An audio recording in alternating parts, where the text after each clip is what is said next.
Thanks so much for joining us here tonight on unceded Wurundjeri Woiwurrung lands and waters that have been cared for tens of thousands of years by incredible storytellers who we pay our respects to elders past and present. Hi, I'm Izzy Roberts-Orr. Oh, hello. I like this interactive vibe. Let's go with that a little bit more. I am digital producer at Red Room Poetry, and I'm so thrilled to see your beautiful faces in the audience here tonight. And shout out to hello to the people on the internet. We see you, we feel you, you're here too. It's a little bit less of a two-way street though, so you guys are going to have to make up for it with the waving and the clapping and the excitement for tonight's Victorian Poetry Month Gala. Yeah!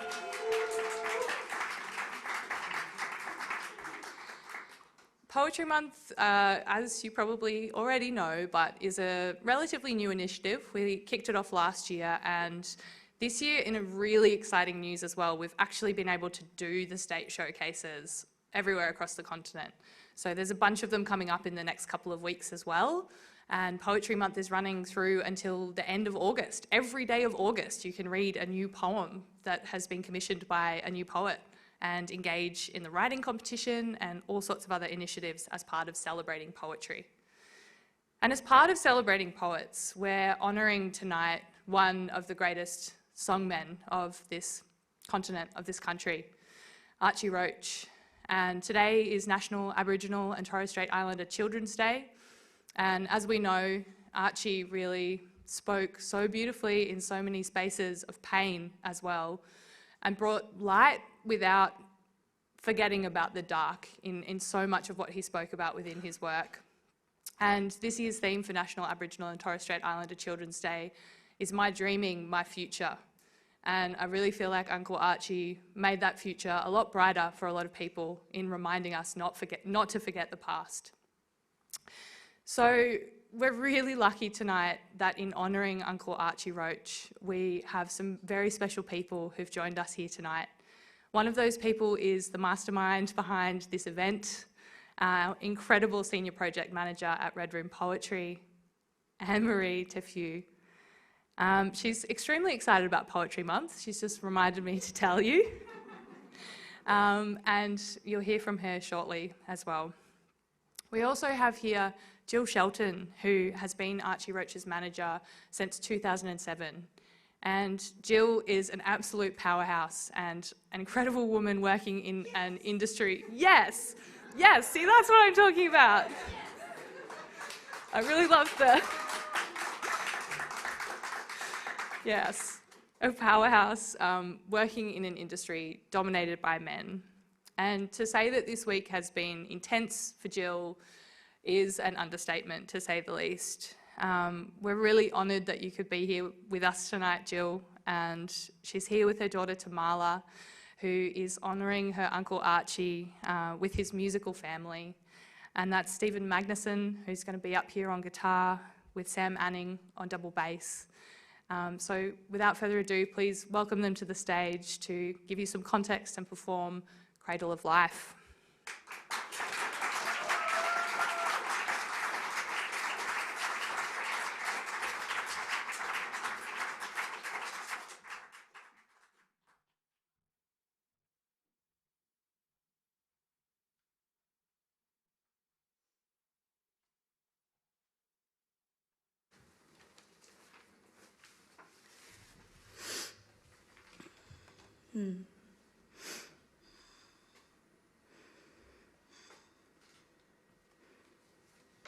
I'm here to honour my uncle tonight, who was a very big part of my life. So thank you for having me.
I go down to the ocean. Here on the sand.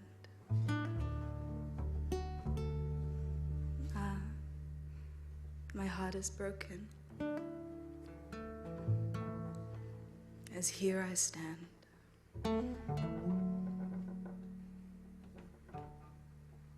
Looking out over the sea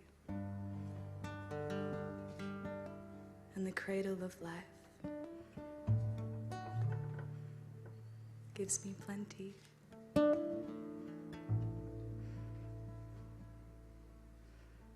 Oh, the cradle of life reaches the shore.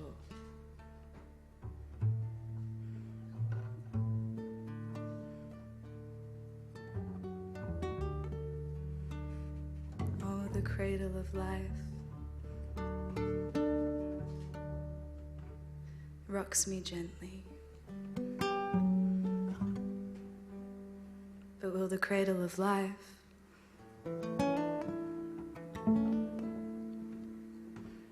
rock no more?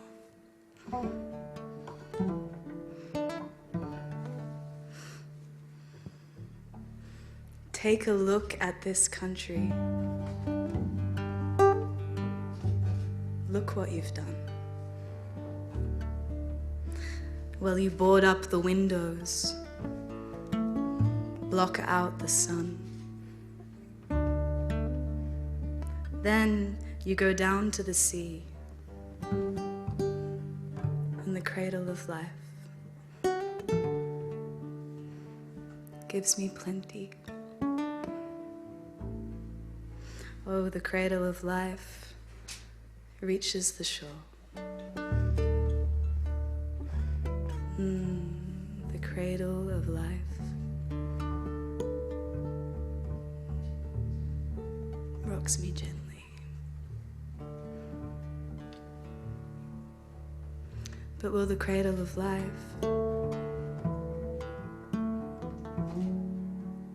rock no more?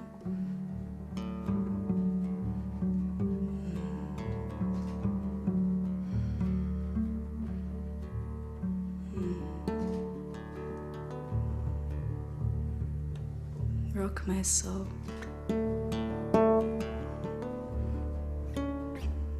Rock my soul.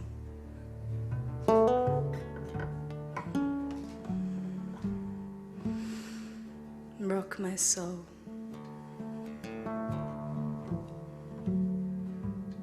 Rock my soul.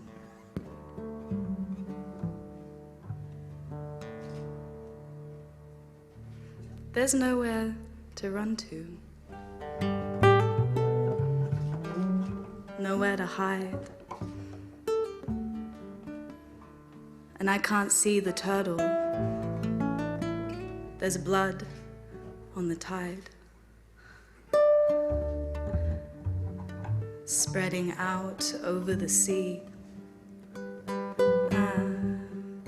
The cradle of life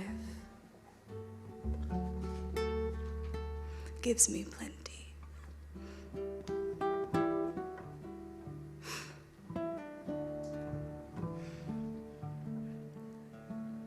And the cradle of life reaches the shore.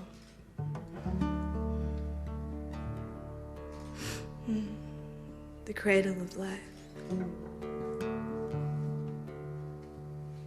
rocks me gently.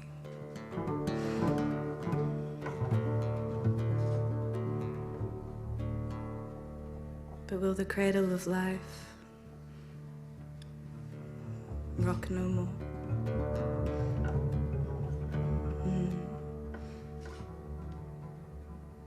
Rock my soul. Rock my soul.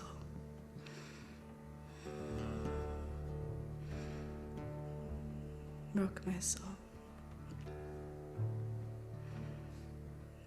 Rock my soul.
this on?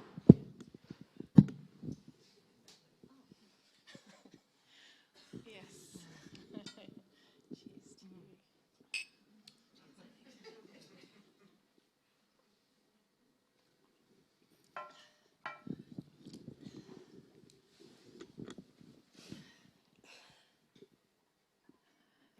Jill Shelton is here with us tonight, and it's remarkable that Jill is here.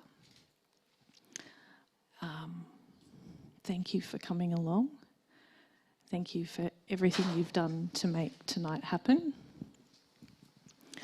Jill, can we start by asking, there's been an outpouring, you described it as a tsunami, a wave of grief and support and love, aroha, both nationally and internationally,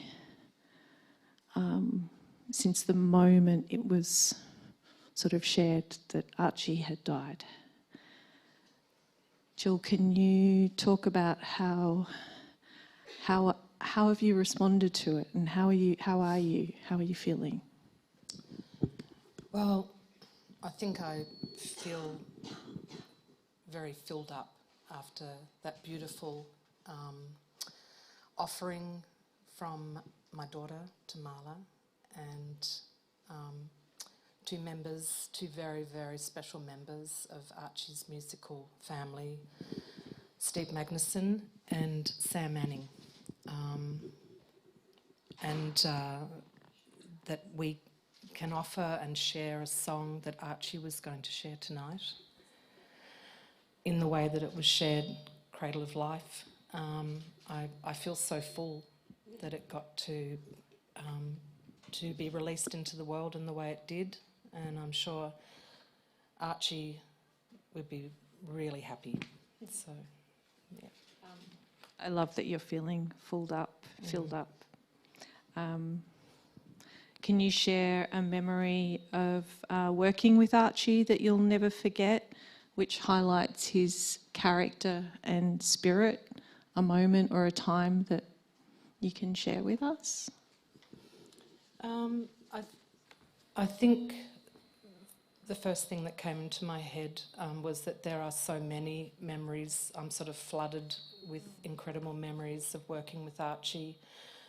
But if I was to isolate one, it would be this. We were about to embark on a tour of New South Wales, South Australia, ACT, and we dipped into Queensland in April of this year. And because of COVID, so many shows had been rescheduled, and Archie was just, nothing was going to stop him from touring and connecting with audience. And I remember I knew he was very ill, and I wasn't too keen on us touring in April. It was hefty, it was a month. We did 5,000 kilometres. Archie couldn't fly anymore, he hadn't been able to fly for quite a few years, so it was all road. And I'd hired a couple of fellas that came down from Brisbane, drove all the way down, and then drove all the way back with Archie in the car for our first show, which was in Brisbane. And I remember when we were at Archie's house and he was about to take off in the tour van, I looked at his legs and I thought, oh goodness me, what are we doing? And he'd hidden them from me, and Don't show Jill. And as he was getting into the vehicle, I saw them. And everyone was in the car and it was about to take off, and I just remember going, Archie, your ankles. And he quickly put his foot in the car, shut the door and go, we're going. And he took off. And that was it. And I wasn't in the vehicle, I was flying up to Brisbane. Yeah. And off he went. And I've never, I think at that point I realised there's nothing that can stop Archie. When he wants to do something, spirit takes over. Body might be failing him, but spirit takes over. And off he went to Brisbane and to throughout regional New South Wales, dipped into ACT for the National Folk Festival in Canberra. Yeah, and then we ended up all the way across South Australia, fulfilling one of those rescheduled COVID gigs at Her Majesty's. Yeah, and extraordinary man, extraordinary spirit. Mm. Amazing story. Isn't Jill a beautiful storyteller in her own right? Yeah.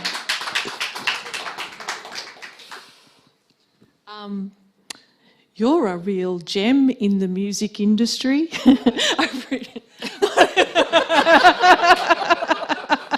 Which is a male-dominated domain.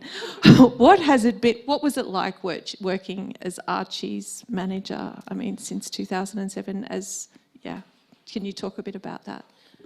Yeah, I think, well, how privileged was I? I'd known Archie for sort of 30 plus years. I worked with the Titus, and Archie and Ruby would often be on the road with us, both here in Australia and overseas. You know, the consummate performer, just an extraordinary presence. And I learnt with Archie, when I came to manage him in 2007, that his connection with audience was just really where he went. And I used to refer to it as his spiritual Bowser. He would just fill up, and he lived for his audience. It kept him going, it kept him alive, and there was that transference of energy in a room, and I would feel it, and the musicians on stage would feel it, and you could see Archie, you know, his body started to really, you know, take its toll in 2010 after Ruby passed. You know, what Archie went through and his tenacity of spirit to keep going, it would always be the stage where he would go to fill up, and I've never seen anyone inhabit that space and give so much and get so much. I think that's, you know, one of the things I'll always remember, this space. Mm. And lastly, Jill, do you remember Archie recording? Everyone has heard Cradle of Life as you were walking in, and of course Tamala and Stephen and Sam tonight. So that Cradle of Life song was kept in Archie's back pocket. Can you tell us, Jill, why did he choose this piece? Why did it find a home with Red Room's Poetry Month? And I also wanted you to mention the Archie Roach Foundation before we leave. Those two questions. Sure. So in a minute you're going to see Archie talking about the genesis of Cradle of Life, where he was and what inspired him. What he didn't say, and what I've since done some research on, because I forgot, because it was back in 1995, and he wrote it in Sarre in the south of France when we were there with the Titters and Kev Carmody and Archie and Ruby, and we were touring Europe, and Archie wrote that song during the time we were on the road, and the song was written in 95, and then he recorded it in 2011 for a comeback album, in a way, after the death of Ruby, and he'd had a stroke, he'd had lung cancer surgery. And we went back into Craig Pilkington's studio, Audrey Studios, and recorded into the Bloodstream and recorded Cradle of Life. Yeah. So we'd sort of found this sort of orphan song. And Vicar and Linda Bull recorded on it, the original that was playing before. And it never made it onto the album at the time, which was released in 2012 through Mushroom and under the you know, Captain, you know, Warren Costello, Bloodlines, who's sadly also passed away.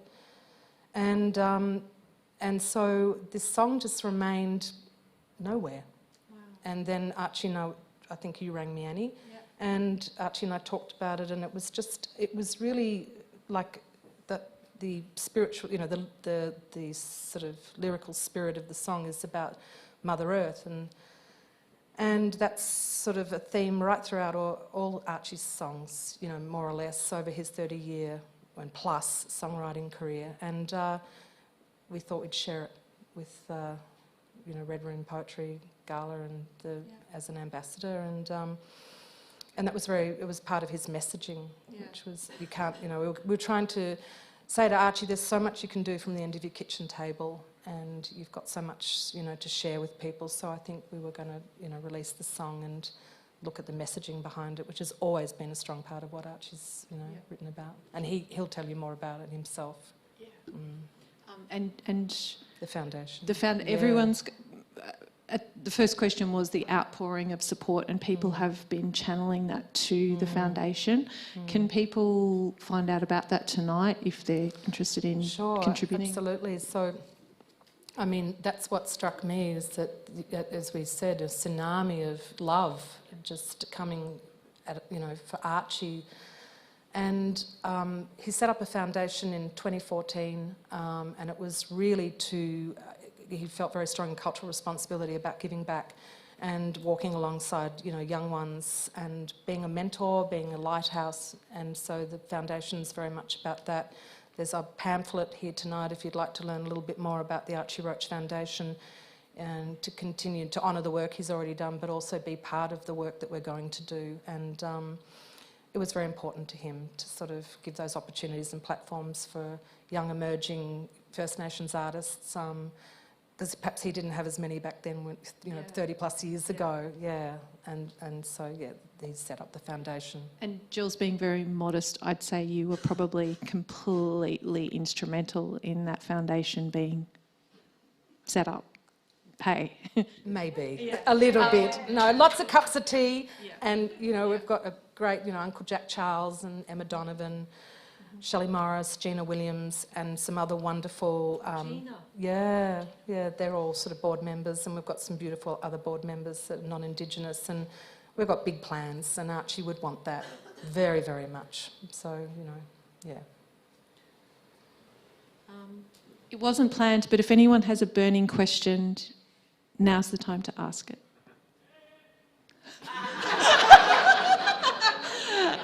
There's a voice from the other side.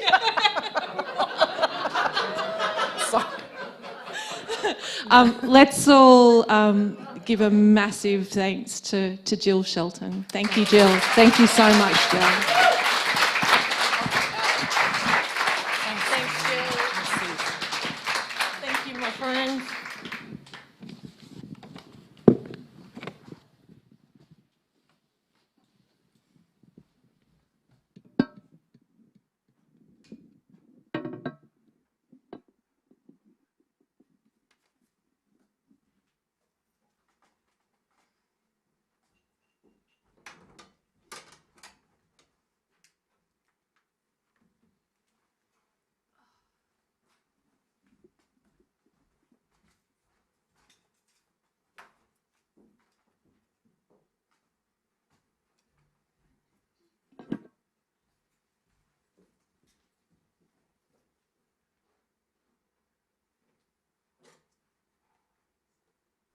Okay, I'm going to talk about Cradle of Life. We was in a place called Sarre in the south of France. And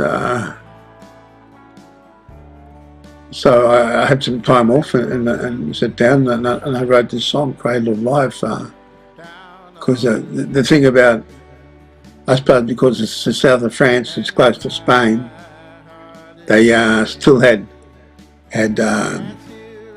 siesta. Everything shut up around midday. You know, people had to sleep or snooze, or businesses just weren't open for an hour or so.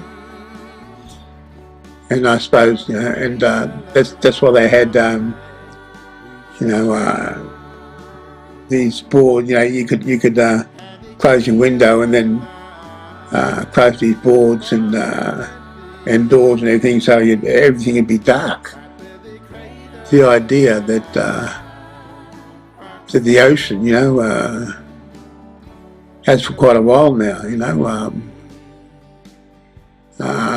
been polluted that much, and there's a lot of the species in the sea are dying and choking on things like plastic, you know, turtles in particular anyway, and I thought that's pretty horrible. And well, it's, you know, a lot of people believe, and myself included, that a lot of life came from the sea, and you know, whether it, you know, yeah, we were created by Dreamtime beings, but the sea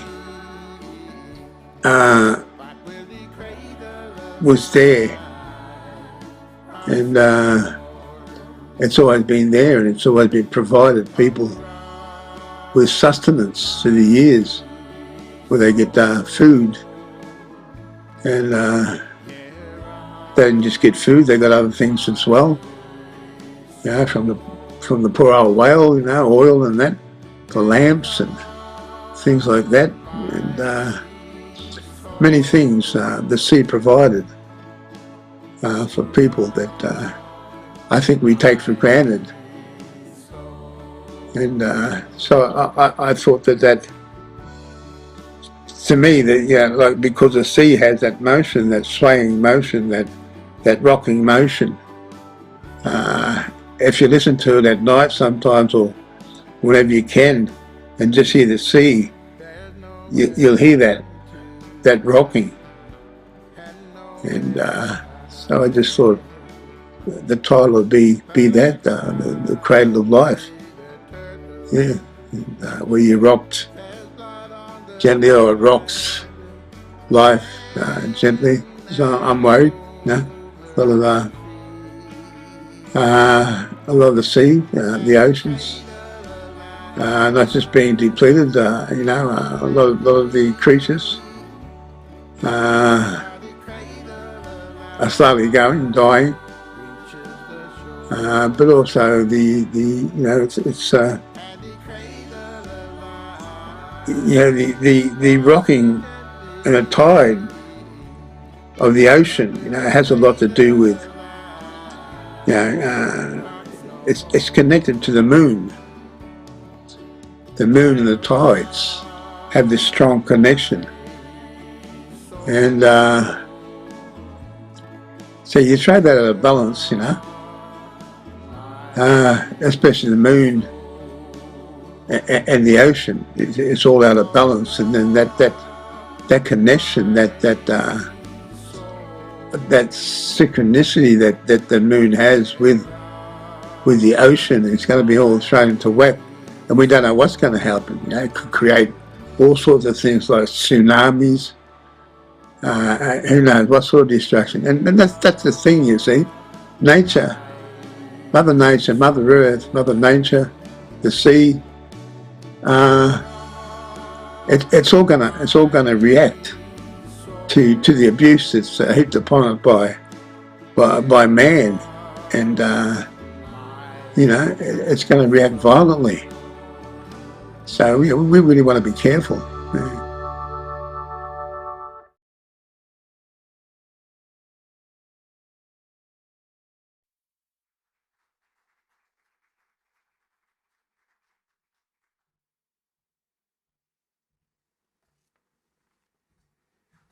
What an absolute gift to have Archie's presence here with us tonight. Thank you so much for making that happen. I was reflecting a bit earlier this week on Archie's legacy and remembering seeing he and Ruby performing as a tiny kid outside of Mbantua, getting bogged on the way back home. and, you know, dancing in the dirt. I was like 10 or something, looking up at this incredible dark sky dotted with stars, which is how I feel when I listen to his music, that darkness with light coming through it. And yeah, as I was thinking about that this week, I saw a pair of wedge-tailed eagles flying overhead and just a tiny sliver of moon. Yeah, and really felt that moment of knowing that his legacy is still here with us. And I feel like many people in this audience would have a story like that one, a moment of being changed, as Jill was saying, that presence, that deep presence on stage that feels like you're connecting with someone's soul when you listen to them, which is really remarkable. And the other thing about Archie was that he spoke truth through poetry and through his lyrics in a way that I think is really remarkable. And that's something remarkable about a lot of the performers that we have for you tonight. And thinking about what poetry can do. You know, we heard that in listening to Cradle of Life. And Laniuk is someone who does this, who is a writer and performer of poetry and short memoir, who's contributed to the book Colouring the Rainbow, Black, Queer and Trans Perspectives and more.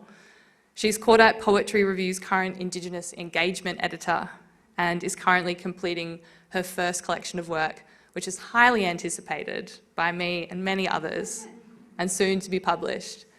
So please welcome this younger generation truth teller to the stage.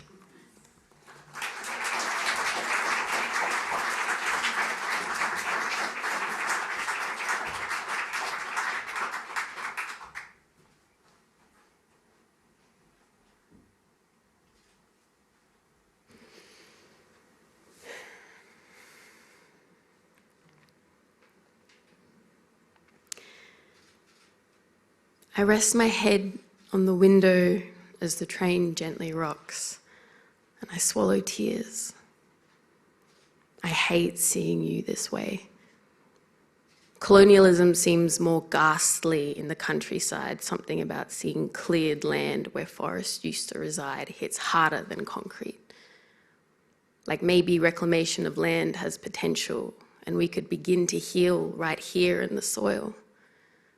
Like decolonization becomes a verb and maybe our sovereign lives can be actualized on our sovereign lands. But theoretical bare sovereign hand meets cold, sharp, twisted fences, meets privatized capitalism, meets white law, big guns, and we're straight back to where it all begun. There's something about seeing these old blue gums that makes me entertain fantasies of justice. Or at least a time machine. So I could unravel every atom of my being, time warp to that shoreline, meet with our ancestors, take a deep breath and put a bullet straight through the center of Cook's fucking head. There is something about seeing our lands dotted with pockets of familiar features. As though without the sounds of swarming development, it's possible to hear countries' cries for help. Rather, the sight of hooved creatures reminds me of the infection that country's immune system is yet to destroy. And I smile and I nod when she says she loves horses and pretend to be excited by the rabbits and the cats and the foxes. But I can't take that Traralgon train line without an inward cry. From Central Station to Maui, from 1788 to 2022, from here until justice. Thank you.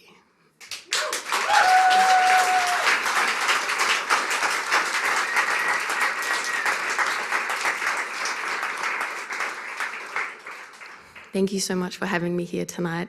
It's always a pleasure being at the Wheeler Centre, and it's such an honour to be on this stage, being able to witness a celebration of Uncle Archie Roach's work and legacy. And I was, reflecting on what Izzy was saying, and,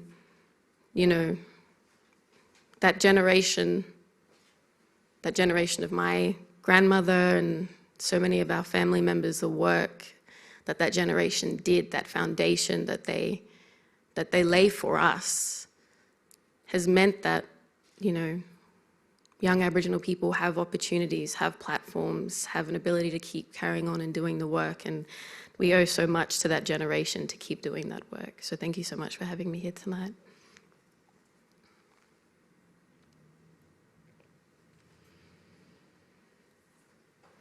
The body of an Indigenous woman is one of the most policed bodies in the world.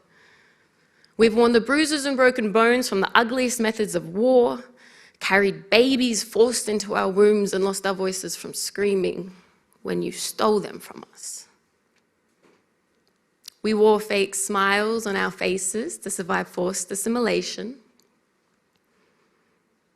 When our babies grew and they walked into the room, you forced their heads down into submission, trained them to be slaves, and dressed them in aprons.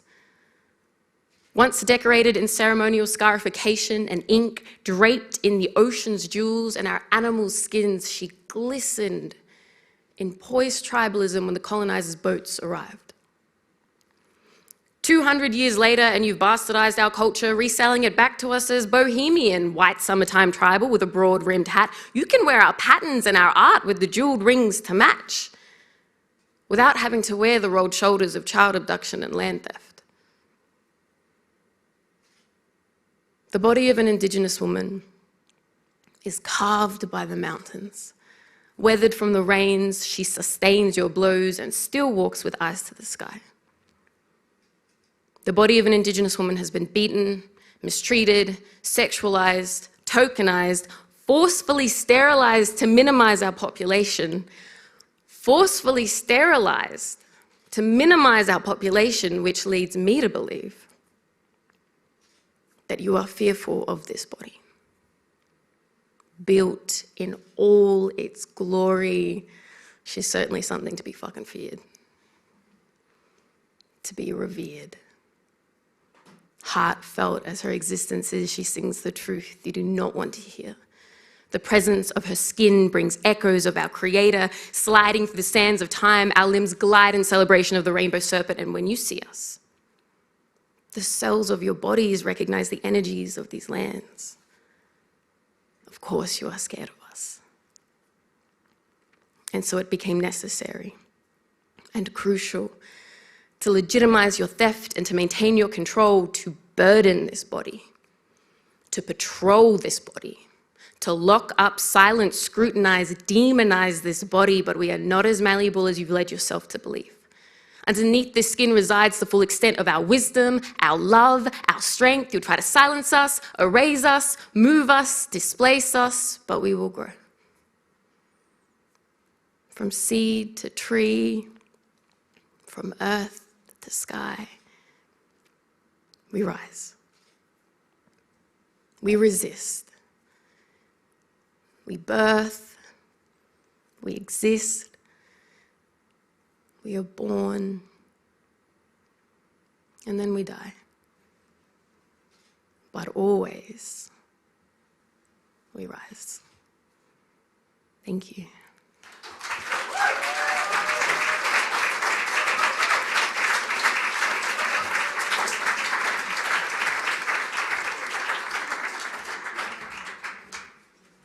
Whoa, what did I tell you? Oh, yeah, need a minute. We have a video for you now. We're really lucky to be able to be joined by Maria Takolander, who is the author of 3 previous poetry collections, including Ghostly Subjects, which was shortlisted for the Judith Wright Calanthe Award. And most recently, Maria's collection Trigger Warning won the Victorian Premier's Literary Award for poetry. I also really love her fiction. The Double is a really great collection of short stories. But something that I was reading in Maria's work in thinking about Trigger Warning too, in continuing that theme of poetry as truth-telling and the question around what can and does poetry do, Maria spoke about, I mean, it's in the title, right? Trigger Warning.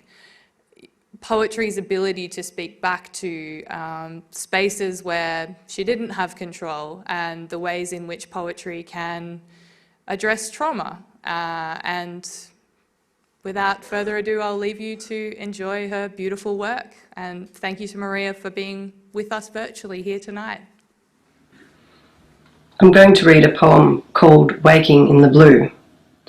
The poem takes its title from a poem by the confessional poet Robert Lowell. Lowell's poem is about his institutionalization following a breakdown. My poem is about my father's breakdown and the, one might say, institutionalization of my mother and her children in the aftermath of that.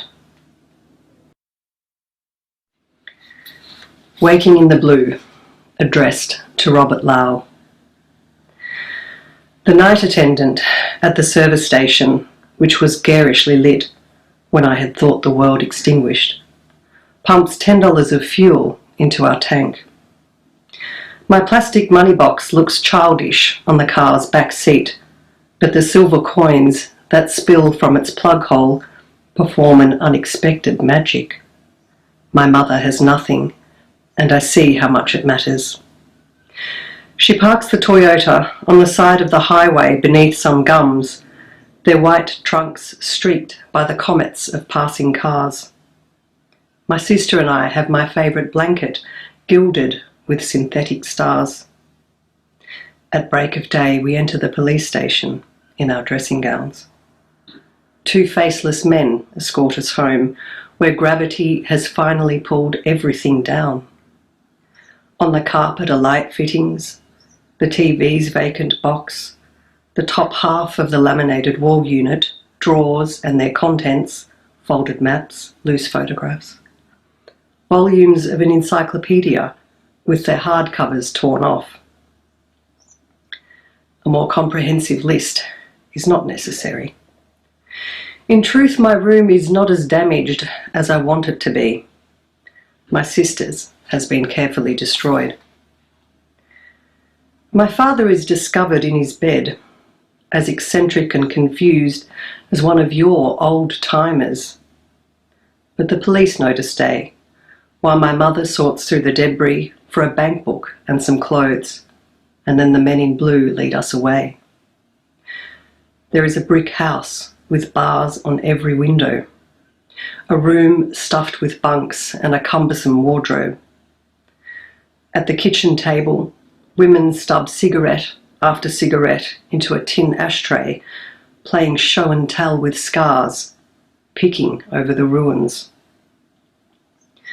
My sister has faith in a new miracle of creation, but I am a child, not a visionary, and our mother has already surrendered to the diabolical romance of return. My father, cleanly shaven, stands at the door. Inside, Earth's furious pull has gentled again, allowing the furniture, what was left of it, to right itself. The place looks enough like our home, and our father's naked face enough like contrition. We restore our toothbrushes to the bathroom shelf, where our father's glistening razor rests.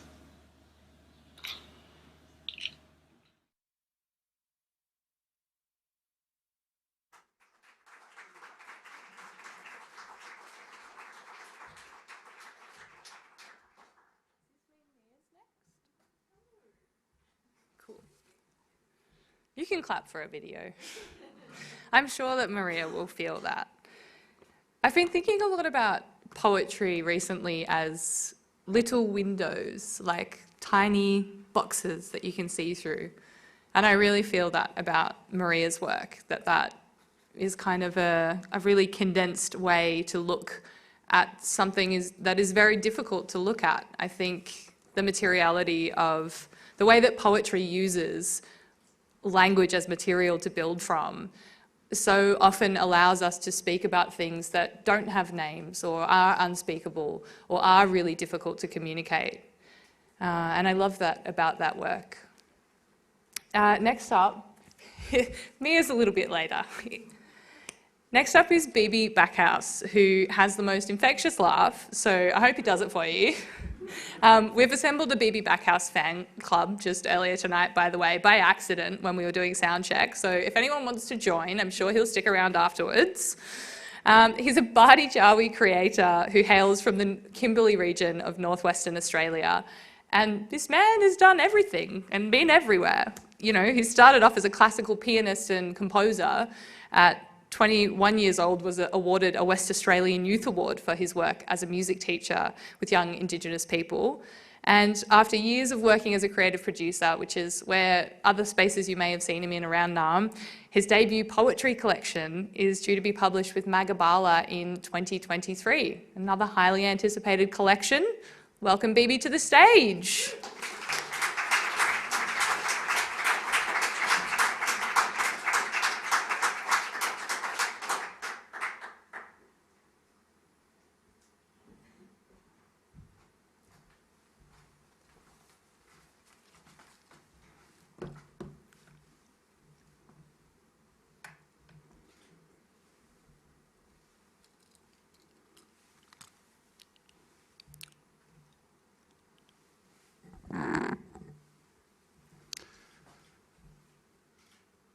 Take me outside to the place we both know so well, when I'd hold your hand while walking barefoot, even though the soil was littered with bindis. But I preferred the earth to know who I was from the taste of my blood and the way it filled with grains of sand than to have to speak my name in a language it could never understand with a voice I was still discovering. Take me to the mountain we would go to sit and watch the stars fall past the edge of the earth like they were always destined to do. Let me think of the people I used to know when I was small, and remember the things I forgot about them. The pieces of gold that captured my heart into loving them, and the ways they hurt me that saw me quickly let them go. Take me to the ocean where my heart once drowned, as people in barely their swimsuits watched me stand in waves that broke on the shoreline, as my bones shattered beneath the forceful hands of the sun, and all its reasons for keeping the world alive in a chorus of separate songs. Let me dance in the sand one more time, while you take photographs of the footprints I leave behind, so I can remember their rhythm long after I've left them. Take me to the tree outside the home where I grew up, and I'll carve my name into its bark beside the one I made at 9 years old. I'll climb its branches and stretch my arms out so I'm taller than the leaves and higher than the light that bleeds over them. I'll feel the greatness of everything you've given me, the power of all I am. And I'll know this to be a journey of infinite steps that encase golden prayers in the face of a western wind, trusting I'll be going home and knowing I'll never be coming back. Thank you.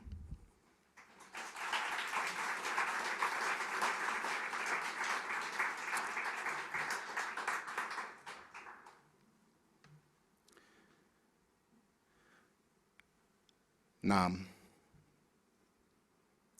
I need you to hear me.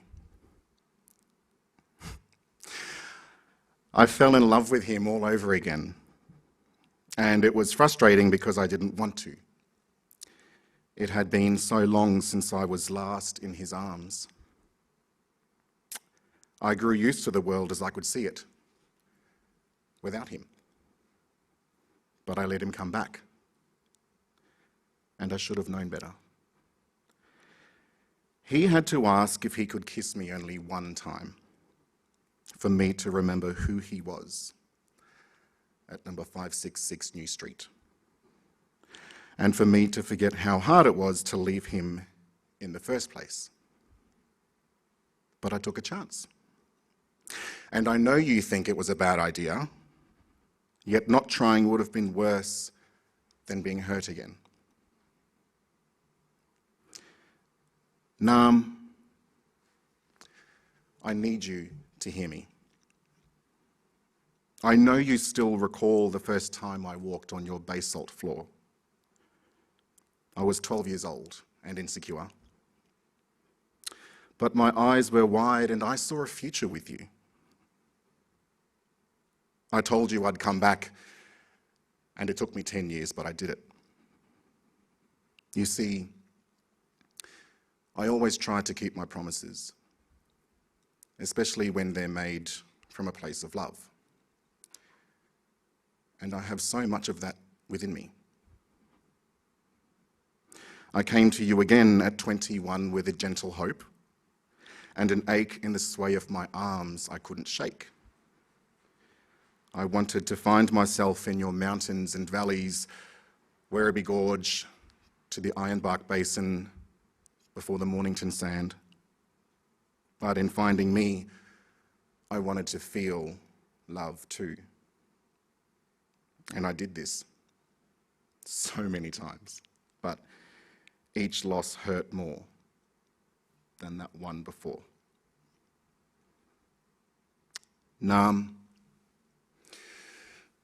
I need you to hear me. It felt so right with him, and we weren't perfect, but I dare you to show me two people who are. If it sounds like I'm defending him, this isn't my intention. We could have worked it out if he'd shown me more of his soul, but he didn't. And I could only promise it would be the last time he would hurt me, because I'll never let him back in. You know every decision I've made, and you let me choose them, because you know exactly who I am. I'm a child of Mars, the sun in Aries and moon in Scorpio, a little worn out but not at all weak or broken. I'm wild and free with no patience for the rules or limitations, and although I'll never belong to anyone, I can still belong to you. Nam, I need you to hear me. I don't know when, but one day I'll meet someone remarkable, and he'll give me the answers to all the questions I've ever asked. And I'll understand why I had to lose everyone else. I could give up on waiting, but it's not in me to quit. And I don't want to think the love I deserve is one I'll never find. If you asked me to look back on my life now, it wouldn't hurt to do it. My stomach would tighten a little, but that's because I'll think of all the times I mistook anxiety and imbalanced pain for a misrepresented idea of what good love is. And if you let me make myself heard again, I'll be able to consider the moments I dried and withered to water his emotional weakness. Nam, I need you to hear me. I'm agitated because I feel you don't believe me. But I will fall in love with a man you'll think is wonderful. And everything with him will flow so easily, like prophecy or scripture. He'll be thankful to have found me. And he'll fall to his knees on your forgiving ground. But you won't let him bruise, because you're better than that. I'm not pure, and I'll write until there's nothing left of me. But you can't leave me here to bleed this ink. Tell me your shoulders remember my insecurity and my wide eyes. Say that your spirit tides and blooms of yellow gum still want me.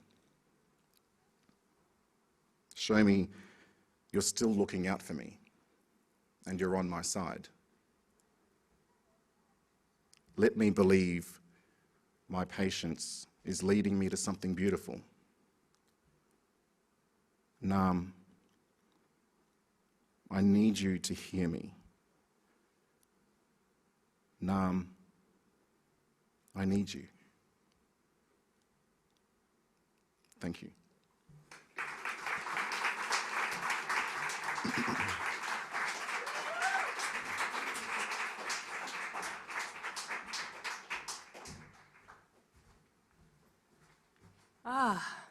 What love songs.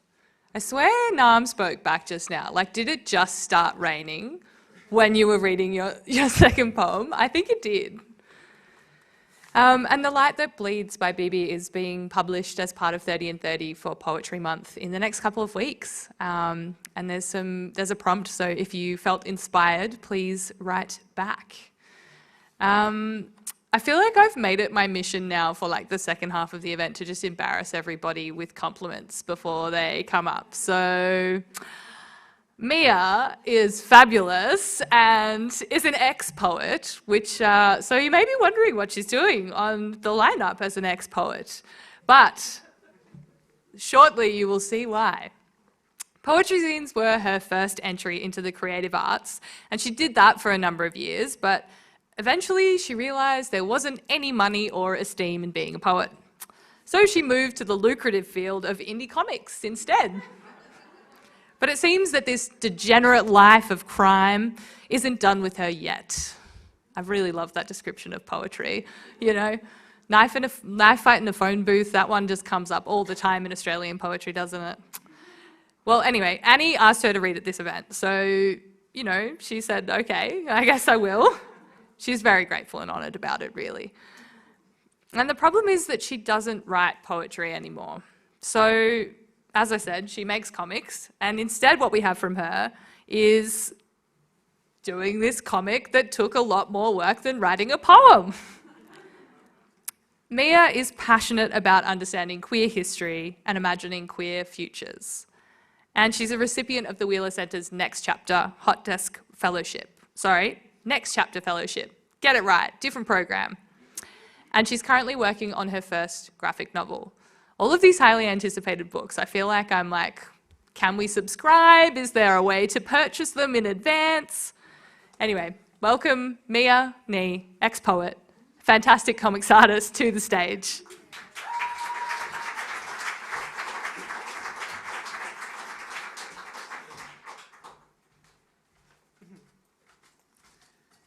Thank you, Izzy. Hold on. Thank you, Izzy. You really stuck the landing on that one. I appreciate that. So, this ended up not being a comic, by the way. I wrote that preamble before I actually finished this one. But there's a visual component, so I hope you enjoy. This poem is called Eulogy Box.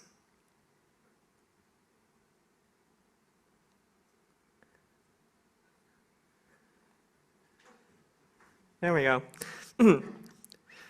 After the funeral, we took the rest of her things and we put them in a box. There wasn't much left, a few faded photo booth collages and her stupid pineapple-shaped ashtray and her prized collection of thrifted porcelain tchotchkes, little children kissing and bears holding umbrellas and so on. We loaded the box into the car and then H turned to me and said somewhat inexplicably, "We should throw this box into the sea."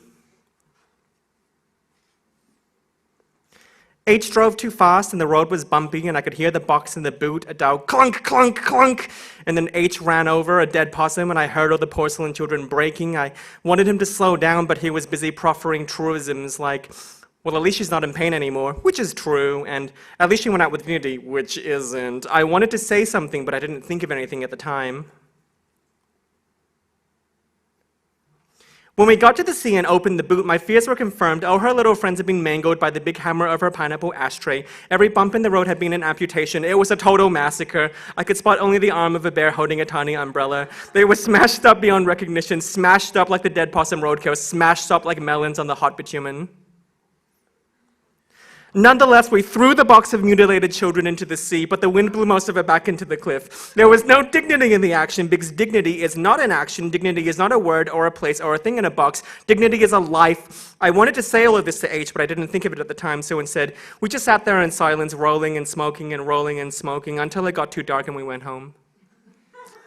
Thank you.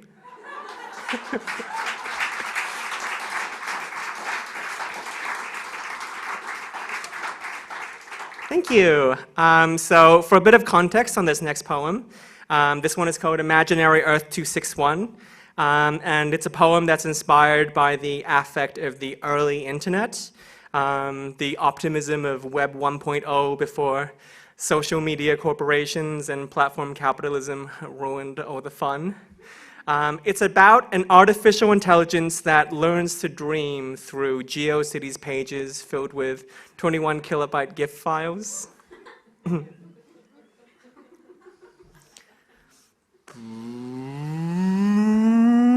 Bing! Run function imaginary Earth 261. Processing, processing, processing. Imagine an Earth that's big enough for the both of us. Imagine an Earth that knows when to stop pushing. Imagine an Earth where nothing survives the winter. Imagine an Earth where you can sit down for an hour, maybe 2, maybe 3. Imagine an Earth that only gives. Imagine an Earth that withholds absolutely nothing. Imagine an Earth where it was worth it, it really was. Imagine an Earth newly made, squeaky clean, very shiny. Imagine an Earth where the dirt is soft. Imagine an Earth that is remembered upon waking. Imagine an Earth that is honest about its intentions. Imagine an Earth where we are all holding hands across its perimeter. Imagine an Earth where you are not needed here. Fact, the Earth is round because so is time. The end and the beginning are touching noses. Imagine it turning and turning and turning and turning and turning and turning and linear time fandom on my case again. Explain, if time isn't a closed loop, how come the sun rises in the same direction every day? It would have to sneak back and we would all see it. Every day is the same day. I know the truth and they're not happy about it. Don't worry the planet always. Earth, what a place indeed, indeed, indeed. How friendly the sun and moon, by their light what agony. A dream of a hard and shiny future. A dream of a chemically balanced future. A dream of a cop-free future. A dream of a future where no one remembers where you live anymore. A dream of a future you can leave whenever you want to. A dream of a future where the only thing that moves is rain. Thank you.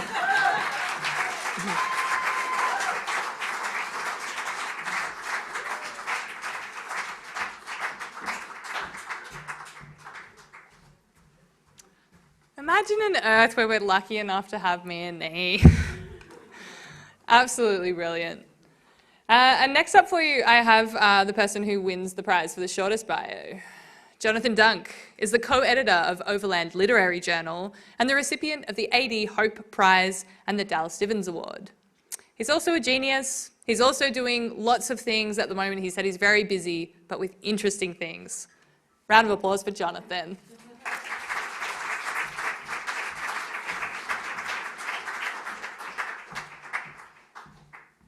Thank you, Izzy. We'll line up payment later. Yes, so as well as being a poet, I'm a literary critic, and I also teach in university, which is a fancy way of saying professional shit stirrer. Ezra Pound called poetry the dance of language, which is a wonderful way of thinking about certain things. The trouble with Ezra Pound is probably the latent and then the explicit fascism. But that's the thing, isn't it? Poets are not prophets, and they don't know anything that you do not. And their failures and their errors are sometimes perhaps some of the most interesting things about poetry, because they return us in some quickened and beautiful way to that pitiable thing called language. So as I said, teaching university, which as I'm sure you've all heard is doing really well these days. More's the pity, this is called seminar. Etiquette being reified kindness, I despise the polite. Significantly fuck the neurotypical, I have a beard. What light through Yolanda's window, shh, don't break it. For the love of God, does anyone have a cigarette? The thing, though, about Hamilton, avidly, I wish you were not so beautiful. Which way is north? And where, for that matter, while I'm at it, I don't know. Prejudice is also banal, but I sometimes feel okay judging you. Aburi salmon, please. I don't know, like maybe don't use the word revolution and live in Brunswick at the same time. And as I came from the Agora, they met me arm in arm, their veils upon their shoulders and upon their lips departed syllables of wailing objects. Hearing and trembling, I touched space in language. Don't break, don't speak. There's room for you. I'll want a word for a door closed by the wind. What light? Shh. Thank you.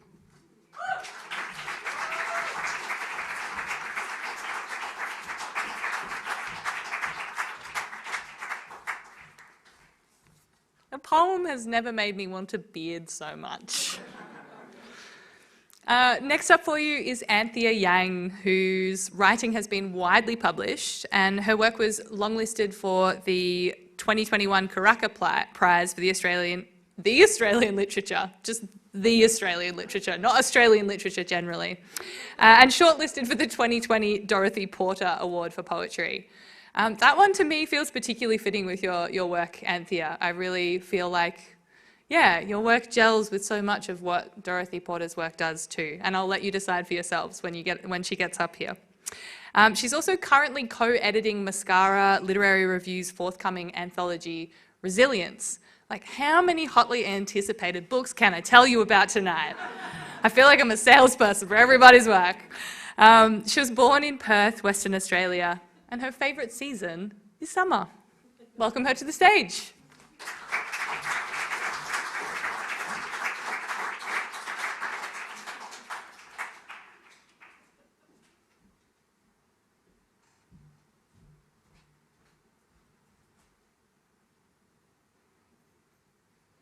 You, Izzy. And thank you to Red Room and the Wheeler Centre for bringing us all together for this beautiful, beautiful event. The poem I'm reading today is called Everything is Dead Except You and I, after Matthew Zapruder. Dear reader, it seems that everything is dead and all that is left is you and I. So let's sit down together somewhere along the edges where we can dangle our feet into the matrix. Let me show you this brown coat that I bought one day when I wanted to feel something more than just this body. So many things can be true at once, and yet none of it at all. I wanted to be something more, so I became a writer. I became a writer and wrote a sentence and made it true. I would never lie to you because I want to be loved, but I lie to me all the time. Can you feel my hands trembling over the words as you read them? The vibrations transcending the line and lodging itself into the back of your throat. Is that where you find your truth? Dear reader, if you stand by the post, I might just miss you. But here, have this gift of time we have together. And here, have everything else in this poem too. What do you know of this life except everything I have told you? Let me show you around this room. I said I am a writer, but what I mean is I am a daughter, a testimony of my mother in case she forgets. This poem is an archive where memories are kept. I taught my body to remember the feeling of someone else's breath on my neck, and then I wrote about it. I taught my mouth to remember the feeling of reading someone else's poem. Then I fell in love and wrote about it. Dear reader, I came to poetry because I wanted the truth, but found instead a soft terrain to lay my body down on. If a line is a moment in time, then a whole poem is a timeline, and so how many alternate timelines have been written into existence? I want to know if it's possible to live a life outside of the violence that comes with having your life be written by somebody else.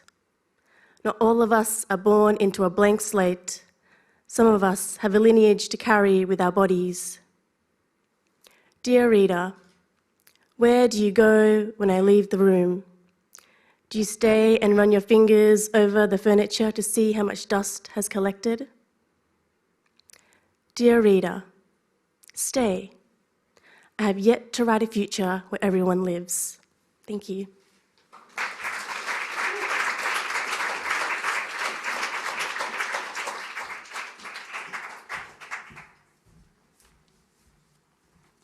I love the intimacy of a space that a poem can create. I've been thinking a lot about that recently, like stanza means room, but I think about them often like landscapes. That one definitely felt like a room though. Thanks for inviting us in. Last but by far least, I mean, it's not a competition. Did I just make it a competition? I don't know. Well, you could be the winner. It's Jolistics. Salesperson again, to know what's going on. Joel Ma, aka Jolistics, is a rapper, songwriter, genius, multi-instrumentalist, producer, actor, I add a genius in, and advocate for diversity. He's recognised as a unique voice in the Australian music scene, from his early seminal group, oh my gosh, it is the end of the night, early seminal work with alt-rap group, Sue, to working as a solo artist to the critically acclaimed theatre show In Between Two.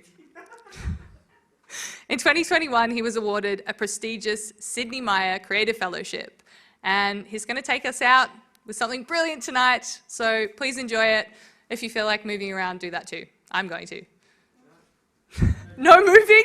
You must stay in your seat. You must stay in your seat. Okay, take it back. Jolistics!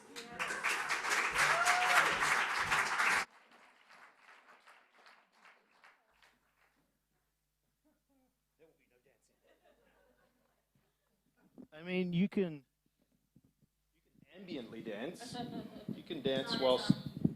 it's on. Hello, everyone. Thanks for having me. Thanks to the Wheeler Centre. Thanks to all the amazing poets and speakers and people who have shared tonight. It has been fulfilling in so many ways. Language and poetry. A little bit of background. First of all, I hate hearing my bio be read. I've got to change it. It's just like... it just makes you feel icky. But there is a little bit of context to this piece that I'm going to do. I did 3 years of touring with a theatre show that I created with a friend of mine named James Mangohig, who lives up in Darwin. He's half Filipino, half Dutch. I'm half Chinese, half Anglo, just bland white. And sorry. And we wrote a show about growing up mixed race in Australia in the 80s. And the show was partially a story about our families arriving in Australia. And I focused my story on my grandmother, my Chinese grandmother, my pawpaw. She was an amazing woman. She was a formidable figure who had a large beehive wig. She was one of the original partners of Checkers nightclub, which was one of the first nightclubs in Sydney. She did not suffer fools, and she also sang in the most incredible falsetto voice at Yum Cha. And it's very much imprinted in my mind. So,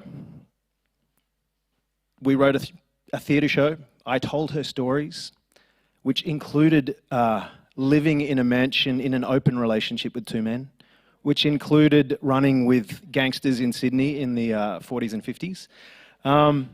And it's important that you know this before I do this piece. That's not a plug for the show, by the way. You don't have to come and see it. Okay, I also have some little toys.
I had a dream a few weeks back.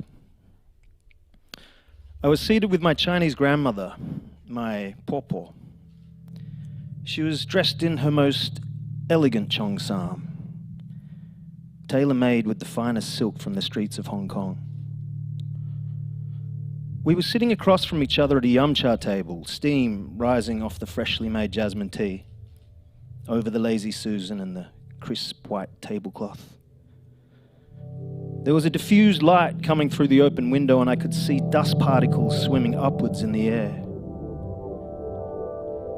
It was just her and I in an empty Chinese restaurant, and she looked remarkably well for someone who has been dead for more than 15 years. She asked me about my health, like she always used to, and smiled at the mention of my newborn daughter. "That one has much of my spirit in her," she said. I felt the profound warmth of ancestral pride ripple across space and time. Then she got to the point. "So I hear you made a theatre show about me," she said. "Yes, Pawpaw," I stuttered. "I hear it was a musical theatre. And you were, how do they say, rapping about your Chinese heritage?" "Yes, Pawpaw. I hear you told everyone our family secrets." "Yes, Pawpaw. I hear you mark the box culturally and linguistically diverse on your grant applications, my grandson." "Yes, Pawpaw. I see. And how is your Cantonese coming along? At that point, I felt the quiet judgment that only a dead grandmother who shows up in your dreams can impart. And I tried to reach for the cup of jasmine tea, but it was gone. Pawpaw, I asked, do I have the right to tell these stories? How do I know if they're mine to share? She smiled and said, that is entirely up to you, and it always has been. But if you are waiting for moral clarity, be prepared to wait. If you are waiting for validity, be prepared for ambiguity. And if you are striving for authenticity, make some space for doubt. When you tell people stories about my pain and my struggles, do you also include stories of my joy and my strength? I try, Pawpaw. When you claim your place at my side and at the side of those who came before me, do you acknowledge your privilege and your bias and your own unique context? I try, Pawpaw. She paused in the dream, which in hindsight was actually my subconscious pausing for dramatic effect. And she said, it's good that you share our stories, but be delicate with them. The stories you choose to tell are a porcelain vase. And in the telling, you are choosing to drop the vase and smash it into 1,000 tiny pieces, then hold up only a few fragments and still call it a vase. At that point, the dream was interrupted by the crying of my, at the time, 9-month-old daughter. In that millisecond transition between dream state and waking, as the room disappeared and my grandmother's face began to fade, she looked at me and she said, go to her, and remember one day she will tell your stories, and then you will know.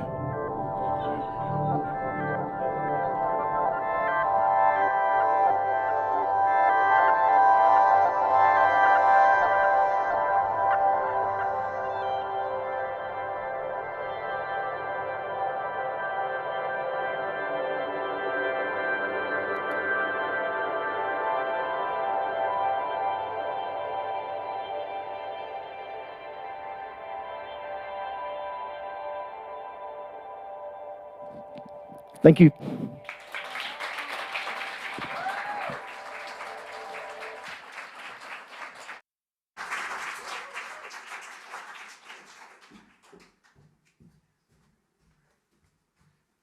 Wow. What a roller coaster tonight has been, but I hope that your hearts are feeling as full as mine is. And what an incredible example of the variation of poetry that we have going on in this city, in this place, on this continent.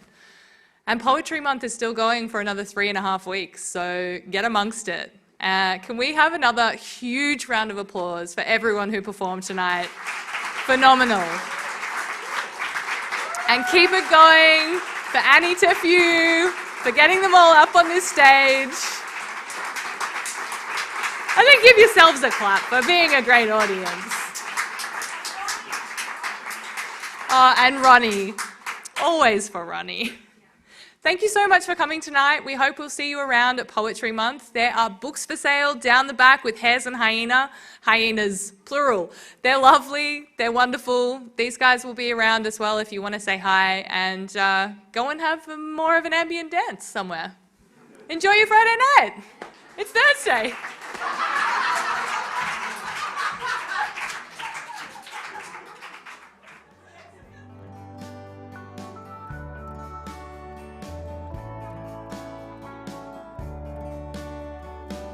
I go down to the ocean, down on the sand, and